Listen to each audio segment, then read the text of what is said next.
안녕하세요, 스코딕입니다. 오늘은 텍스트 색상을 변경할 수 있는 컬러 속성을 같이 배워보면서 CSS에서 사용할 수 있는 색상 단위도 같이 알아보도록 하겠습니다. 화면에 출력되는 텍스트는 기본적으로 검은색입니다. 따라서 여기 우측 웹브라우저에 출력되고 있는 텍스트도 색상이 검은색으로 지정이 되어져서 출력되고 있는 걸 확인해 볼 수가 있는데요. 그럼 텍스트의 색상을 다른 색상으로 변경하려면 어떻게 할 수가 있을까요? 의외로 되게 간단한데 CSS에서 제공하고 있는 속성 중 하나인 컬러라는 속성을 사용하면 됩니다. 지금 출력되고 있는 화면의 텍스트 중에서 H1 태그로 작성되어져 있는 이 텍스트만 빨간 색깔로 변경을 한번 해보도록 하겠습니다. 우리는 앞에 강의에서 CSS의 기본 문법을 배웠었죠?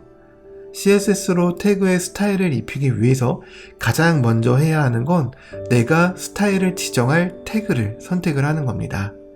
이를 선택자라고 한다고 했고, 저는 지금 H1 태그의 스타일을 지정하려고 하는 거기 때문에 이렇게 선택자로 H1이라고 적어주도록 하겠습니다. 그리고 이런 중괄호 안에 작성되는 값들을 선언부라고 했죠. 선언부는 속성과 속성 값으로 이루어져 있다라고도 배웠는데, 우리가 여기서 사용할 속성은 컬러라는 속성입니다.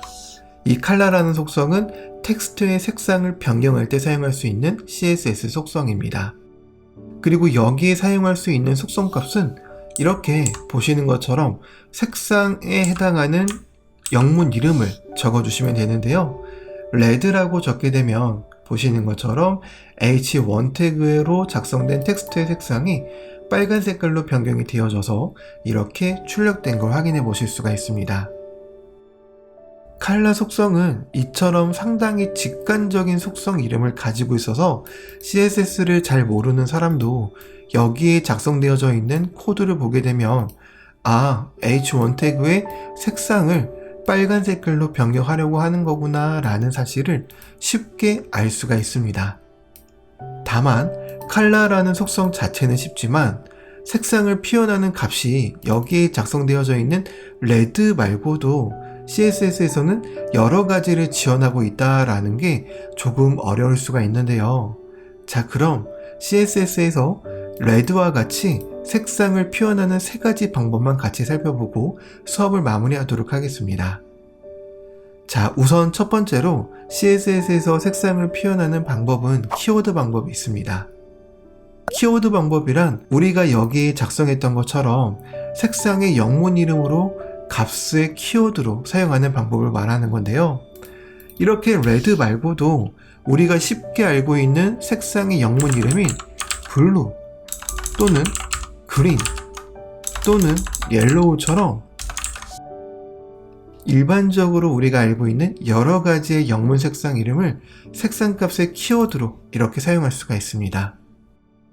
CSS에서는 상당히 많은 양의 영문 색상명을 지원하는데, 지원되는 모든 영문 색상 리스트는 너무 많으니까 동영상 강의에서 하나씩 보여드리지 못하고 제가 하단의 본문 내용에다가 색상 리스트를 지원하는 표를 볼 수 있는 곳을 적어두도록 하겠습니다.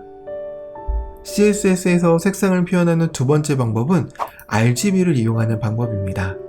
RGB는 빛의 3원색인 레드, 그린, 블루를 의미하는데 다음과 같이 작성합니다. RGB를 먼저 쓰고 소괄호를 열어서 레드, 그린, 블루에 해당하는 값을 0부터 255까지의 숫자로 적으면 됩니다. 0으로 갈수록 해당하는 색상이 적다는 의미고 255가 제일 크다는 의미인데, 만약 이렇게 코드를 작성하면 레드에 해당하는 색상이 최고치이기 때문에 빨간색을 의미하는 색상 표현법이 되는 겁니다. 반대로 이렇게 적으면 그린에 해당하는 값이 최대치고 나머지는 최소치이기 때문에 초록색을 의미하는 거고, 이렇게 적으면 블루가 최대치고 나머지 값들이 다 최소치이기 때문에 파란색이 되는 겁니다.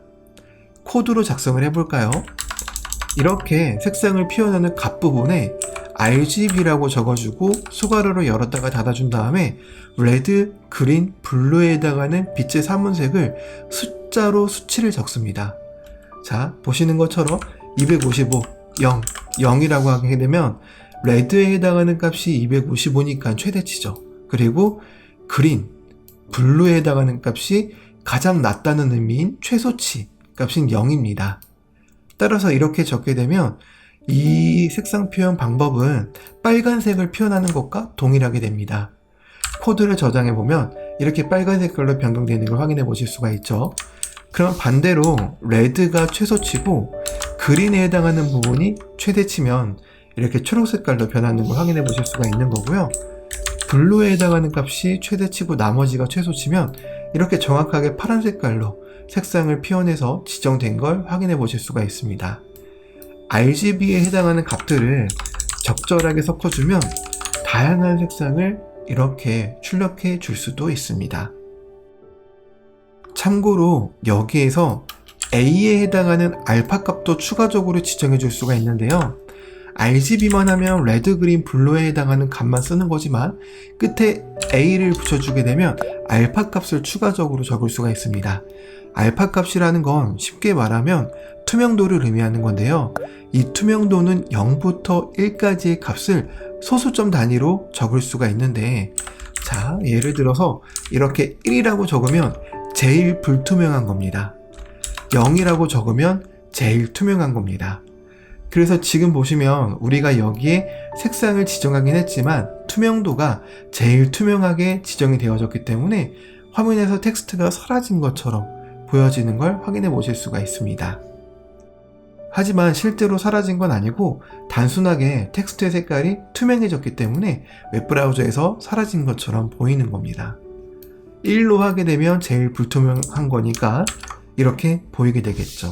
0.5라고 하게 되면 2분의 1 정도의 투명도를 가지고 이렇게 출력이 되게 됩니다. CSS에서 색상을 표현하는 세 번째 방법은 헥스 값을 이용하는 겁니다.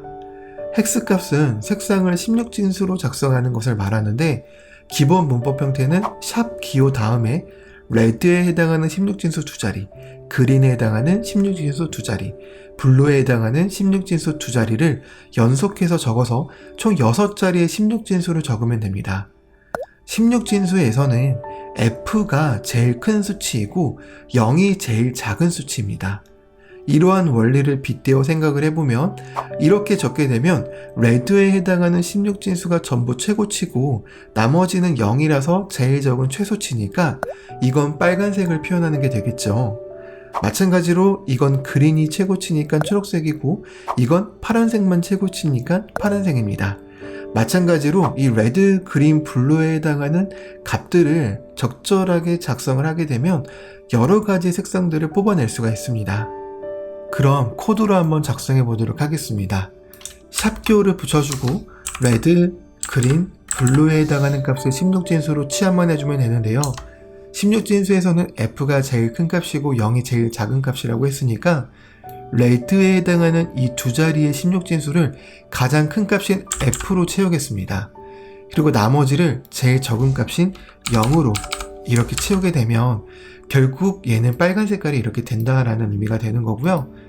그린에 해당하는 두 자리를 최고치로 채우면 초록 색깔이 되는 거고, 블루에 해당하는 두 자리를 최고치로 채우면 파란 색깔이 되는 겁니다.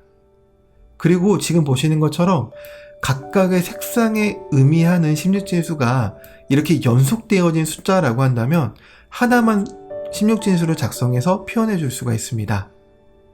무슨 소리냐면 지금 이렇게 띄어서 생각을 해보면 앞에 두 자리가 레드고 그 다음에 오는 게 그린, 그리고 마지막에 블루잖아요. 근데 이 오는 레드, 그린, 블루가 이렇게 연속되어져 있는 16진수 문자열이다 라고 한다면 얘를 이렇게 한 번만 적을 수 있다는 겁니다. 얘도 마찬가지로 0이 두 개 오니까 연속된 건 한 번만 적어줄 수 있습니다. F도 마찬가지예요. F도 연속되니까 한 번만 적어줄 수 있습니다.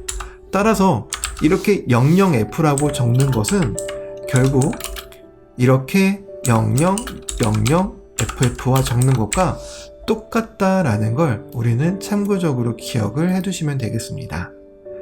자, 이렇게 이번 영상에서는 텍스트의 색상을 변경하는 컬러 속성과 CSS에서 색상을 표현하는 세 가지 방법인 키워드, RGB, 헥스에 대해서 배워봤는데요.